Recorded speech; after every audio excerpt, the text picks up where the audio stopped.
All right, gold and silver-rich mineral deposits. How do we get those? These are some of the most valuable ones. And the first way is veins from hot water. So hydrothermal fluids deposit gold and silver in veins, commonly near volcanic centers or plutons. And remember, plutons, I know it's been a while, plutons just means great big magma chambers. So the hot water's coming off of that great big magma chamber. It's going up a fault or a fracture, and as it goes up that fault or fracture, it deposits all along the way.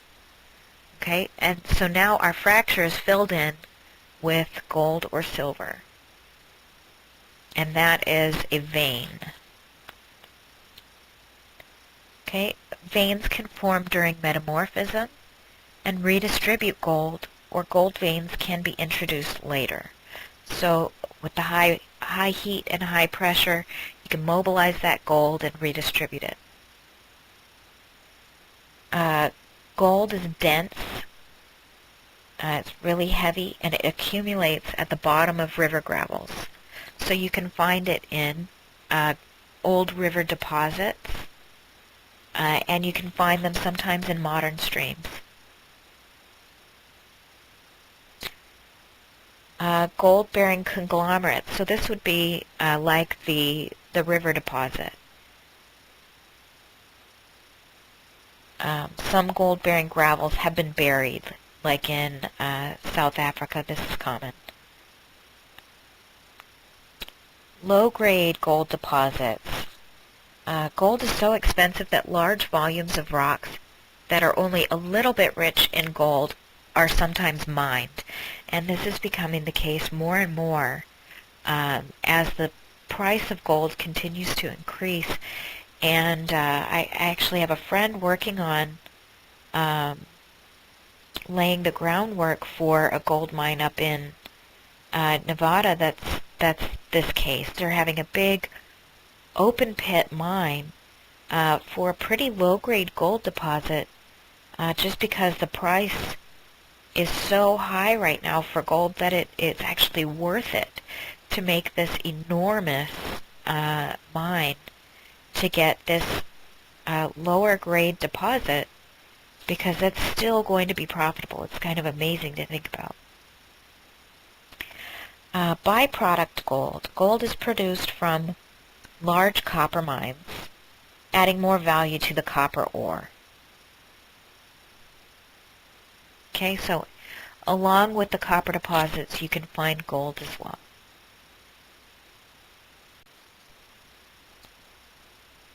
All right, here are locations of large gold deposits in the U.S. And we've got the Black Hills in South Dakota.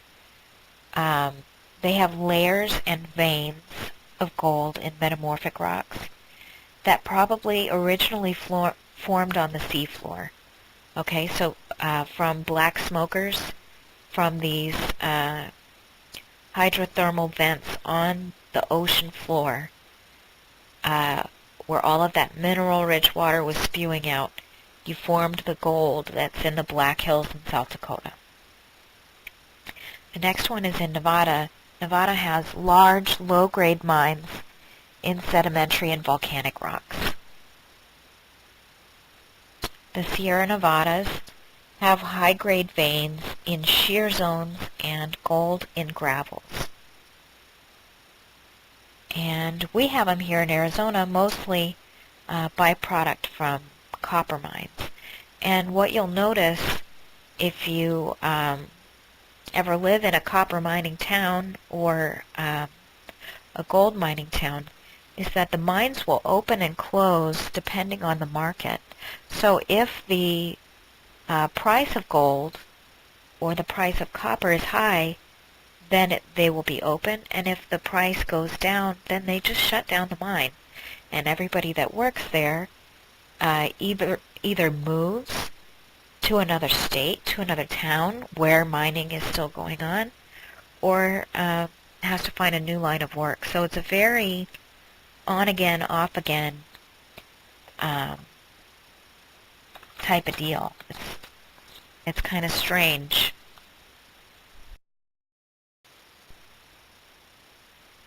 We've talked about gold and silver, but what about some other metals? Platinum is a very valuable metal. If you've ever done any jewelry shopping, you'll see that it's one of the most expensive you could go for. And where do you find that? How does it form? So platinum-rich crystals accumulate during the crystallization of layers in magma chambers. So you don't normally think of a magma chamber as being layered, right? You think of sedimentary rocks as being deposited in layers. However, just like a minute ago when we were talking about igneous crystallization and crystals settling out, when that happens, you get different layers in the magma chamber. So the most dense mafic minerals will crystallize and settle out on the bottom. The least dense felsic minerals will float up to the top. So you'll end up getting layers in your magma chamber. So when that happens, you can get platinum crystals accumulating in those layers. Okay. Iron. Iron can be made in a couple different ways. So the first one is iron banded formations. They were deposited in the Precambrian due to changes in atmospheric condition. So as the oxygen levels were increasing in the atmosphere, iron started to precipitate out and started to deposit. So we get these iron formations that are due to atmospheric changes during the Precambrian. The next one is iron replacement near intrusions. So this occurs in chemically reactive rocks near intrusions. So surrounding the magma chamber, if you have a chemically reactive rock, the hot water that's coming off of the magma chamber can alter that rock and form iron.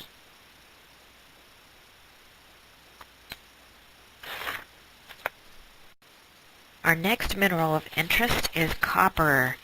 Copper is one of the things that Arizona is known for, so hopefully this will give you a bit of a better understanding of your state.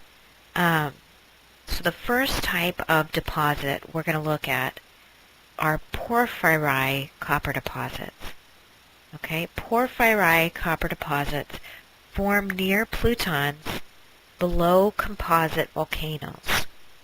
Okay, so you have a great big composite volcano. Remember, those are the ones that have the very steep sides. It's a big high peak, just like Mount St. Helens. So around these very explosive volcanoes, you can get porphyry copper deposits. Massive sulfide deposits occur on the ocean floor. They're formed from black smokers. So again, black smokers are these hydrothermal vents on the seafloor that are spewing out tons of minerals and hot water into this very deep ocean setting. And the last one is sedimentary copper deposits. And these form through groundwater. Okay, so it's similar to a roll front with uranium deposits, where you have a mixing of waters. You have copper-rich water, and you have groundwater from the surface. So groundwater from depth that contains copper minerals, groundwater from the surface, and where those mix, you end up getting copper deposits.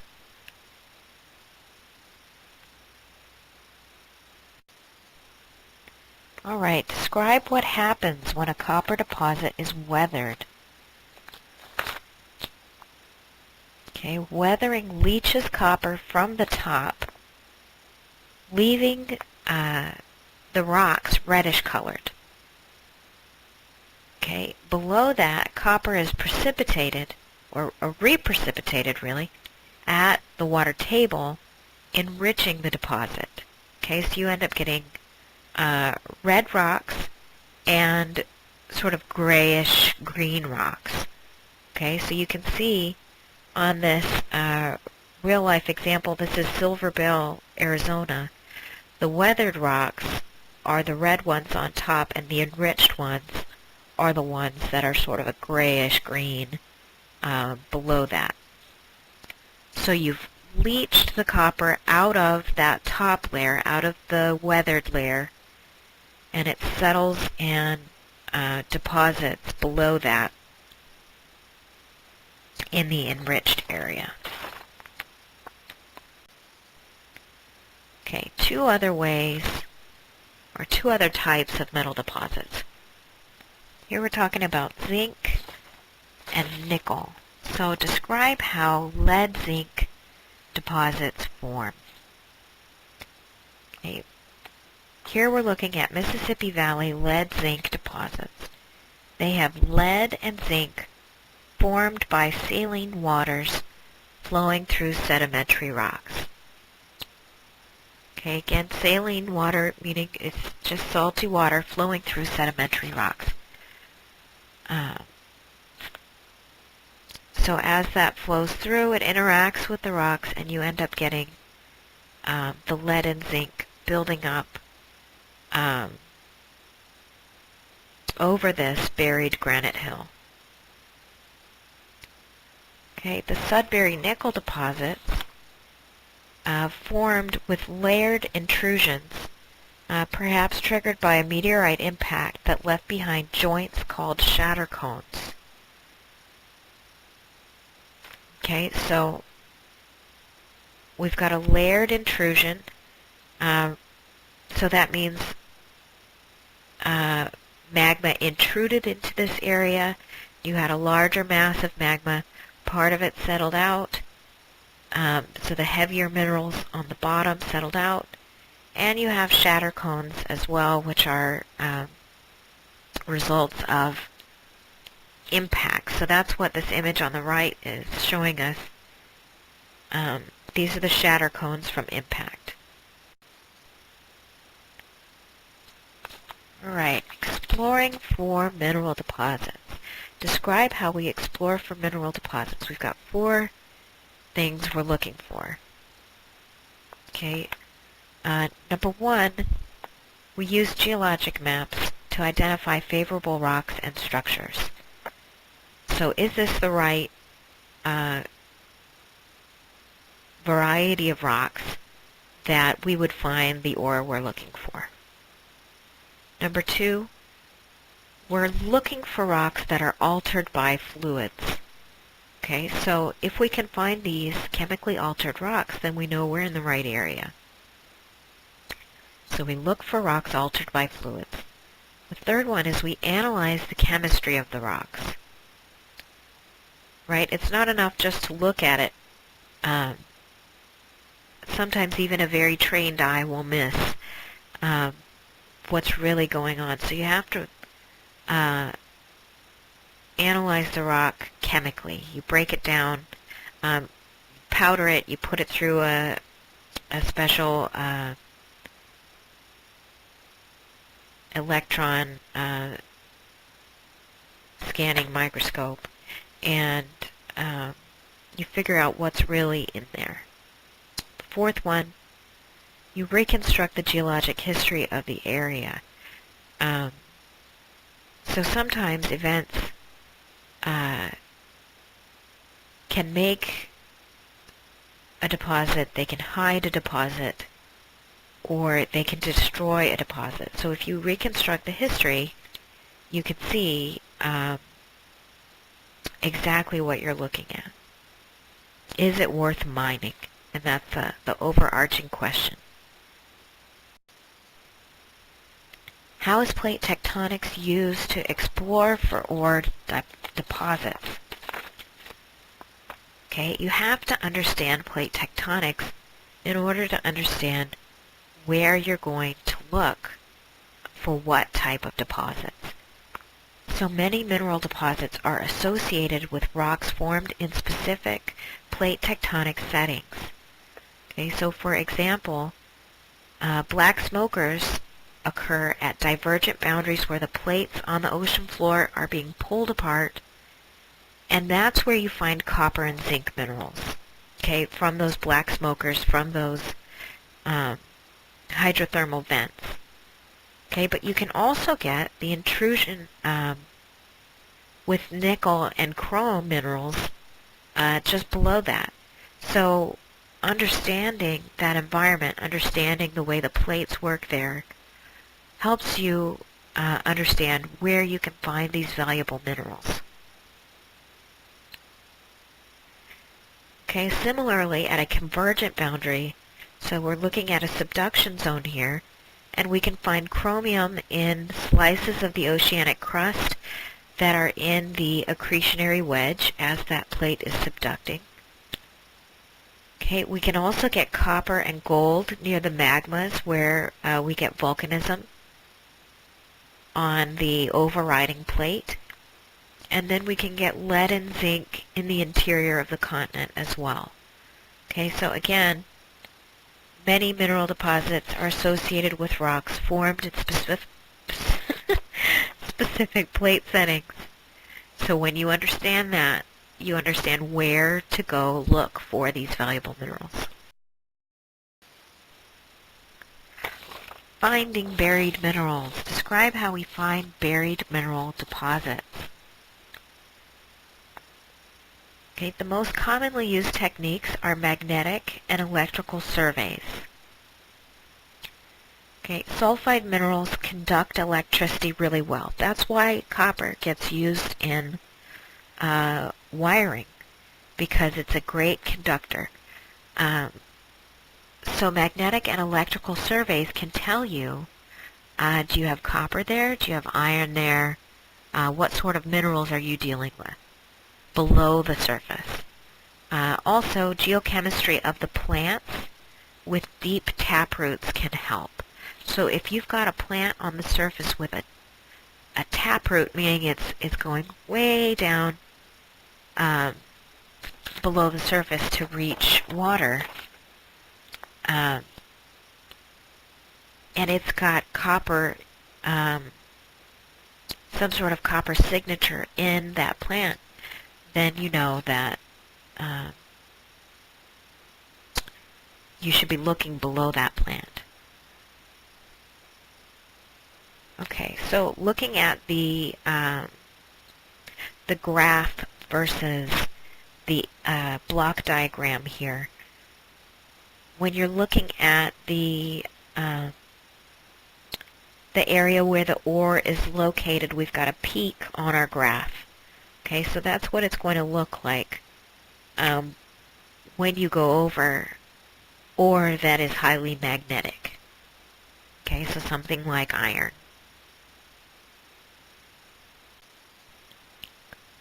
Right, extracting and processing minerals. How are mineral deposits extracted and processed? So the first thing we're going to look at is the type of mine. So whether the mine is an open pit or underground largely is determined by the depth and size of the deposit. So again, open pit is open to the surface. It's just a great big hole in the ground. It's the same thing as a strip mine versus an underground mine where you're going below the surface. And so if you've got a rock that is really deep, then it doesn't make sense to make an open pit mine because there's too much overburden. There's too much stuff to get out of the way on top of it. So if that was the case, then an underground mine makes more sense. But if it's near the surface, And especially if it is a horizontal deposit, that makes it really easy. Okay, now the processing. Large spinning cylinders in a mill contain metal spheres that pulverize the rocks into smaller pieces. Okay, and once those are broken up, some ores, once they're crushed, can be leached with acid or cyanide, but others must be roasted at high temperatures in a smelter. Okay, so depending on the type of mineral that you're trying to extract, you're either going to leach them or smelt them. And that's S-M-E-L-T. I'm not just pronouncing melt in a funny way.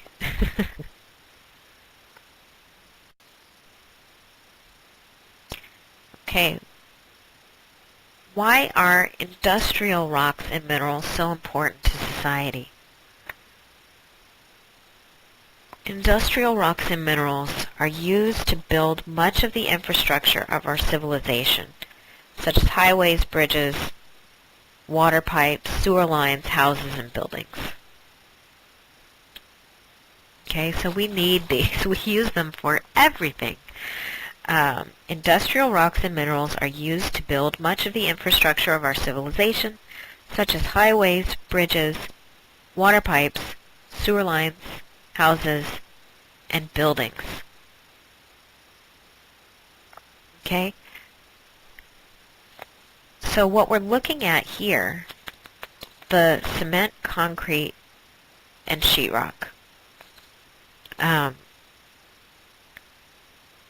These are all building materials, right? These are what we're using. So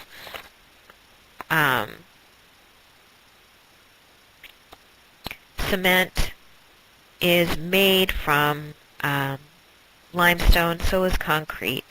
But the difference there is concrete is a mixture of sand, gravel, and cement.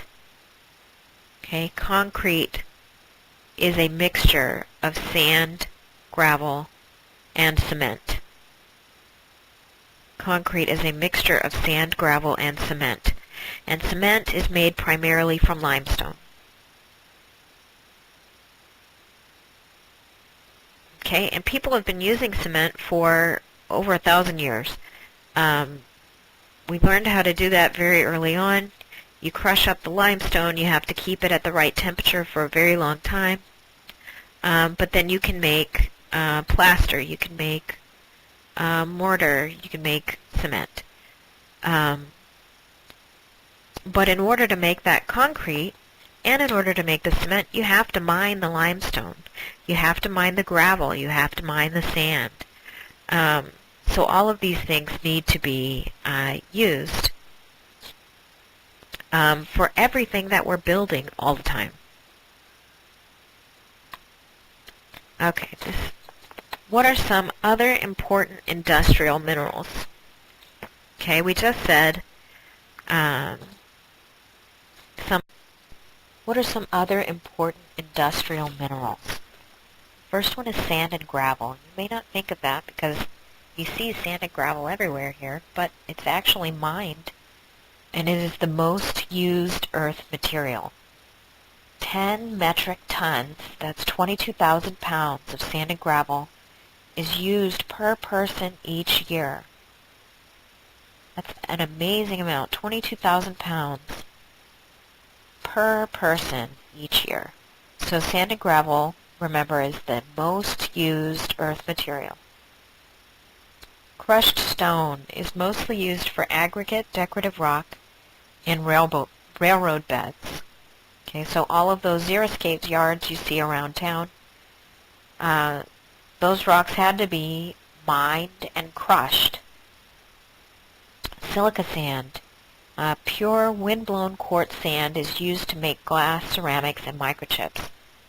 And they're perfect, ancient little grains of quartz. So every time you think of sand, remember how far it's come, how long that piece of sand took to weather to that tiny perfect sphere from its original, um, igneous origin, probably as a granite mountain somewhere, weathering away millions of years ago, breaking down from a mountain to this tiny pile of sand.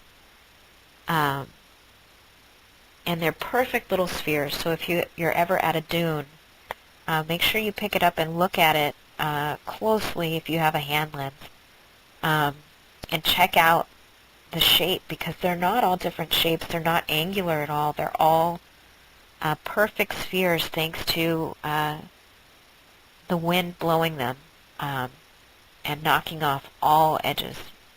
So again, that's used for, they get melted down to make glass, ceramics, and microchips.